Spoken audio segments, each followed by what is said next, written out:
putusan MK ini memang terkesan menghambat pasangan calon presiden yang berasal dari luar koalisi kekuasaan atau dari pihak oposisi, tetapi memberi peluang kepada pasangan calon presiden yang berasal dari koalisi pemerintah yang berkuasa sekarang. Ini sangat merugikan pasangan dari koalisi Perubahan untuk Persatuan, yakni Anies Baswedan.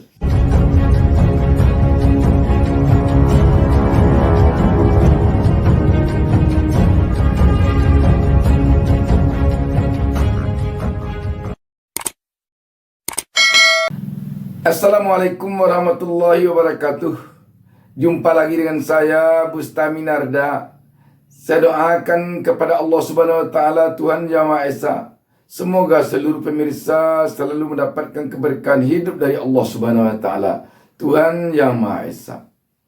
Sahabat BN, Ketua Dewan Pakar Federasi Guru Indonesia FSGI Retno Listiarti menyorot tajam putusan MK nomor 65/PUU strip 21 Romawi /2023 yang memperbolehkan peserta pemilu kampanye di tempat-tempat pendidikan dan lembaga pemerintah, tetapi tidak menyebutkan di sini memperbolehkan kampanye di tempat ibadah seperti di masjid dan musola serta tempat ibadah lainnya.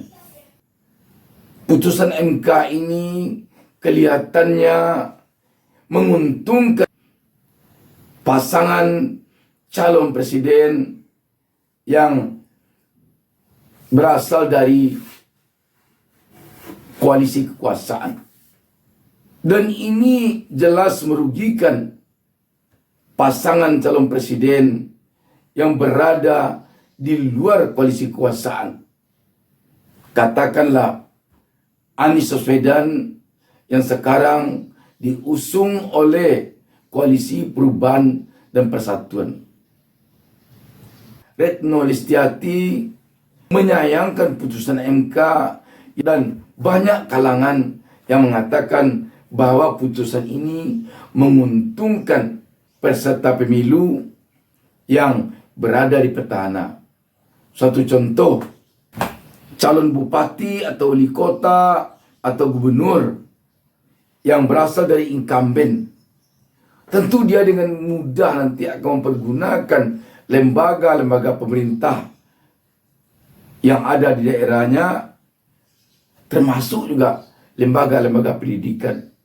Tetapi calon yang tidak incumbent nanti akan sulit mempergunakan ini.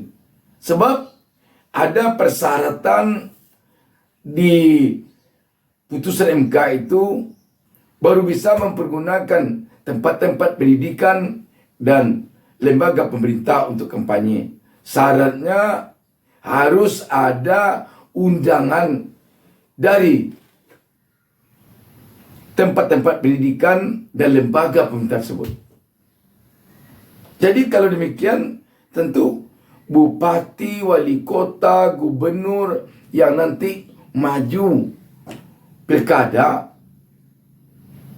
akan bisa nanti dengan leluasa mempergunakan sekolah-sekolah, mempergunakan kantor-kantor pemerintah untuk kampanye. Dan dia tentu dengan mudah menggerakkan kepala dinas, kepala kantor, kepala sekolah untuk mengundangnya. Bagaimana dengan yang tidak dari incumbent? Akan kesusahan. Disinilah tampaknya tidak adilnya putusan MK ini. Berhubungan dengan capres, nanti capres yang berasal dari koalisi pemerintah dengan mudah dia nanti akan bisa mempergunakan lembaga-lembaga pemerintahan. Sebab yang mengundang tentu lembaga-lembaga pemerintahan. Tidak mungkin atau tidak masuk akal kantor kementerian, sekolah-sekolah akan bisa nanti mengundang capres yang berasal dari luar koalisi kekuasaan. Yang jadi persoalan lagi, kenapa hanya lembaga pemerintahan dan tempat-tempat pendidikan yang diperbolehkan? Kenapa tidak diperbolehkan juga di rumah ibadah? Sedangkan kita tahu khusus untuk masjid, musola, atau surau, rumah ibadah umat Islam, itu selama ini, bahkan sejak dari zaman Rasulullah dahulu, itu telah lazim dipergunakan untuk kepentingan musyawarah-musyawarah di tengah masyarakat, dan malah untuk kepentingan membicarakan persoalan politik. Tapi sekarang itu yang tidak termasuk yang diperbolehkan. Di sini kelihatannya putusan MK ini memang terkesan menghambat pasangan calon presiden yang berasal dari luar koalisi kekuasaan atau dari pihak oposisi, tetapi memberi peluang kepada pasangan calon presiden yang berasal dari koalisi pemerintahan yang berkuasa sekarang. Di sinilah tampaknya MK sepertinya tidak adil dalam memberi keputusan. Ini sangat merugikan pasangan dari koalisi Perubahan untuk Persatuan, yakni Anies Baswedan. Sangat merugikan sekali. Kalau misalnya putusan itu mengatakan memperbolehkan kampanye di kampus-kampus, itu masih bisa tampak di sini unsur keadilannya. Sebab kampus masih independen dan kampus ada penggerak untuk independen di sana, yakni ada BEM, Badan Eksekutif Mahasiswa. Tapi sekolah-sekolah tidak ada. Sekolah-sekolah itu memang diatur oleh kepala sekolah. Yang mengangkat kepala sekolah itu pemerintah, khusus untuk sekolah negeri.